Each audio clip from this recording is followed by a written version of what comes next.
So if we want to start listening to the Bible and what God has to say, then the best place to start is with the first commandment. So Jesus said that there was a first commandment. And looking at this first commandment, we're going to find that this basically forms the basis of everything that happens in your life after that.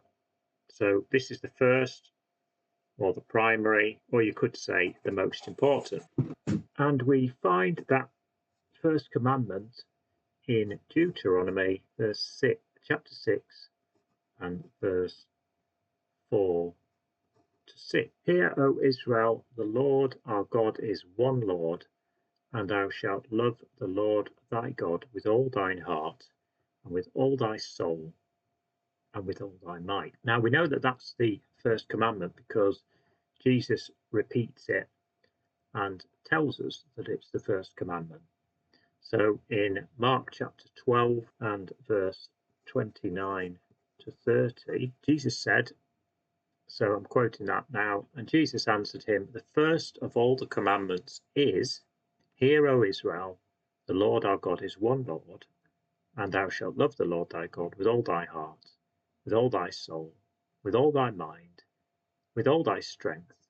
This is the first commandment. So what's the first part of that first commandment? Well, it says that the Lord our God is one Lord. It says that you shall love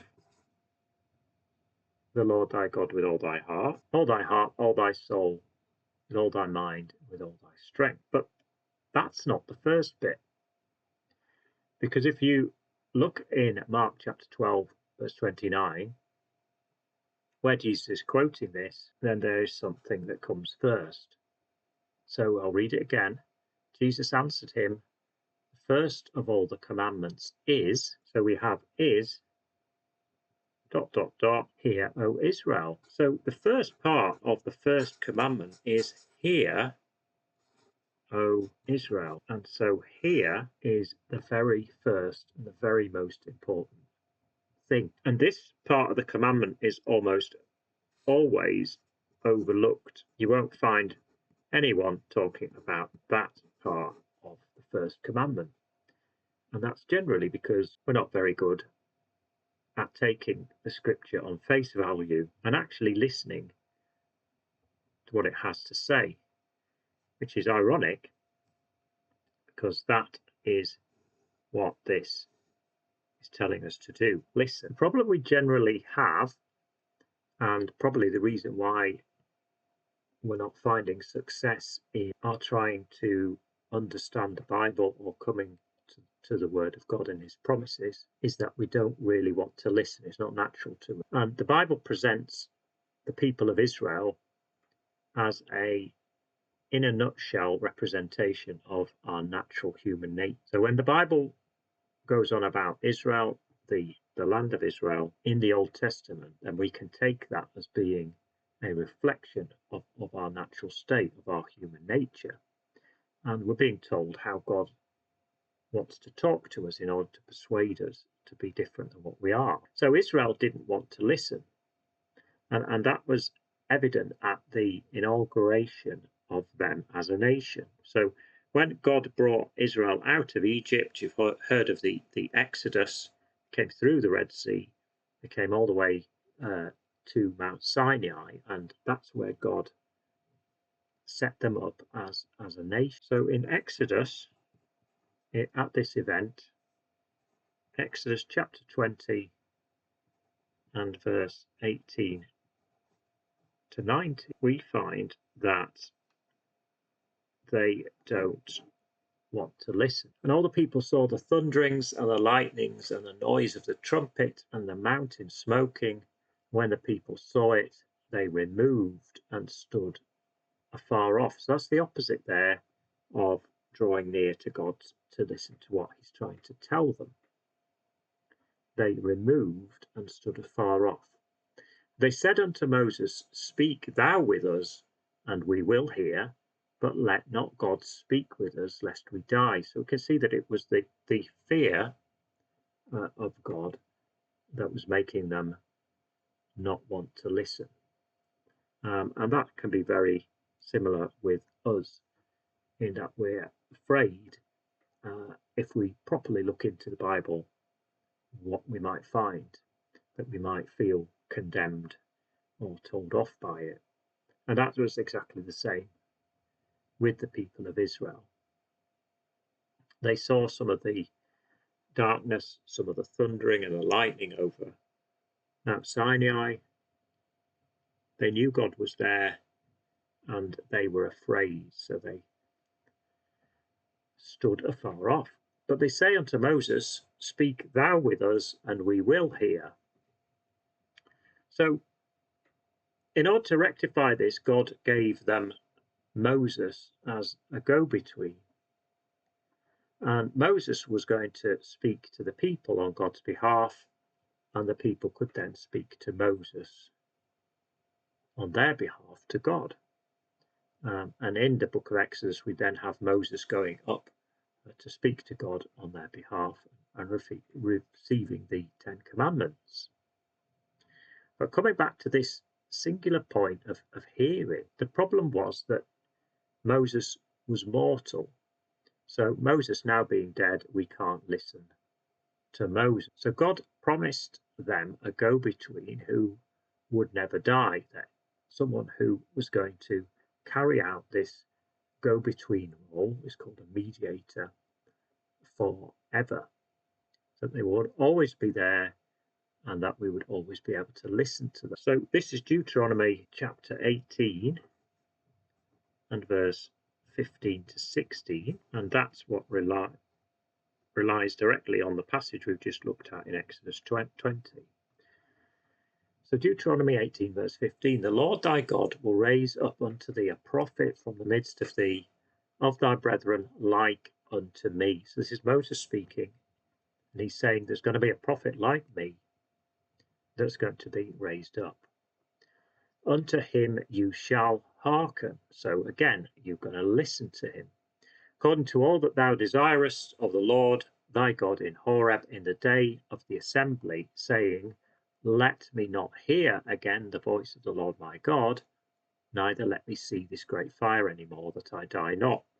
So Deuteronomy 18 verse 15 to 16 quotes Exodus 20, that incident at Sinai, and it says that there's going to be another prophet like Moses, and him you shall hear. So when this prophet appears, like Moses, he's going to be the one by which we can keep that first commandment, the very first part of the first commandment, which is hear, O Israel. So this prophet would be like Moses. He would carry out that function that we've seen Moses carry out with Israel, but he would continue the work. He'd continue the work of presenting God's work to the people without them needing to be afraid. And this is a core teaching also of the apostles right at the start of their ministry, once Jesus had ascended to heaven, and as the apostles set up the church in the New Testament, right from the second sermon of Peter himself, this is the Apostle Peter, this same teaching is presented.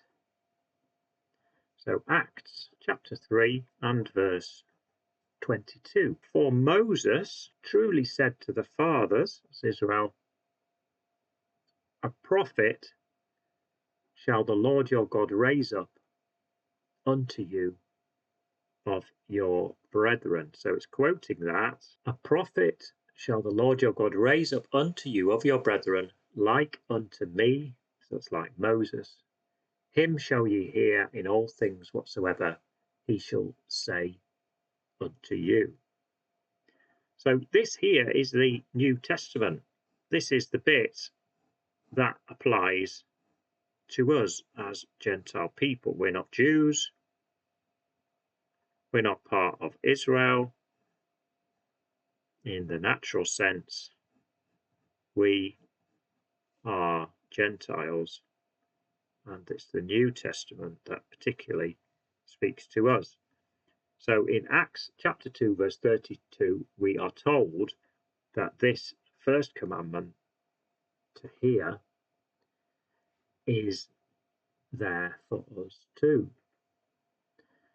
But the important bit, and this is a bit scary, comes next, because in verse 23 there is a huge warning. And it shall come to pass that every soul which will not hear that prophet shall be destroyed from among the people. That is what Peter goes on to say when he is speaking here in the New Testament. Every soul, that's every person, who will not hear that prophet, and Peter goes on to say that that prophet is Jesus. Every soul who will not hear that prophet shall be destroyed from among the people. So consider then the urgency by which we should try to listen to Jesus.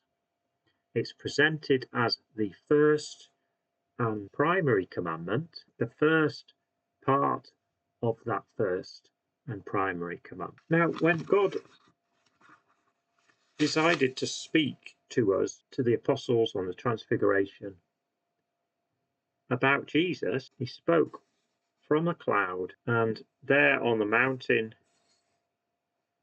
was Jesus and Peter, James and John. What word do you think God decided to speak about his son, the Lord Jesus? What one thing do you think God decided to say? Well, you're absolutely right.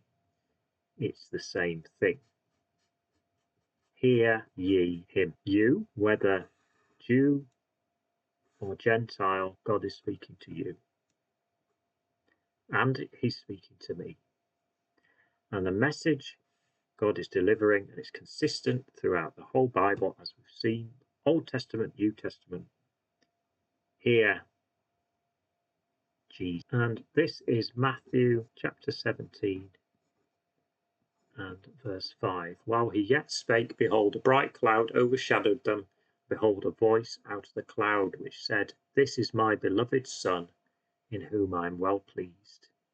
Hear ye him. So if we are going to have success, if you and if I are going to have success in our lives and in finding God and in finding salvation and in finding out what the pattern is for our lives that we can lead, so that we can lead our lives in the best possible way and have success with them, then we have to start by listening to Jesus. Both the Old Testament first commandment and the New Testament declaration of God come together into one commandment to hear him. And the penalty is scary for those who don't want to listen, but the reward is great for those who do, because Peter goes on at the conclusion of his speech to say something in Acts chapter 3 verse 26, just after he's said we have to hear Jesus. Unto you first, God, having raised up his son Jesus, sent him to bless. Why? In turning away every one of you from his iniquity. So the function of Jesus is to bless us if we listen to him, in turning us away from our iniquities. And that means that forgiveness, if we confess our sins, is available. So to summarize, the first commandment has a first clause that is mostly overlooked, and yet it's the most important. The clause is, Hear, O Israel. We need to hear Jesus, who is the prophet like Moses, sent to speak to us without us needing to be fearful and afraid. And it's this message which says to us that we have to repent turn away from our iniquities. Thank you for spending this time with me. If you want to know more, then please come to my website in the link below to get further information on how you can connect with me. And of course, please subscribe to this channel for more.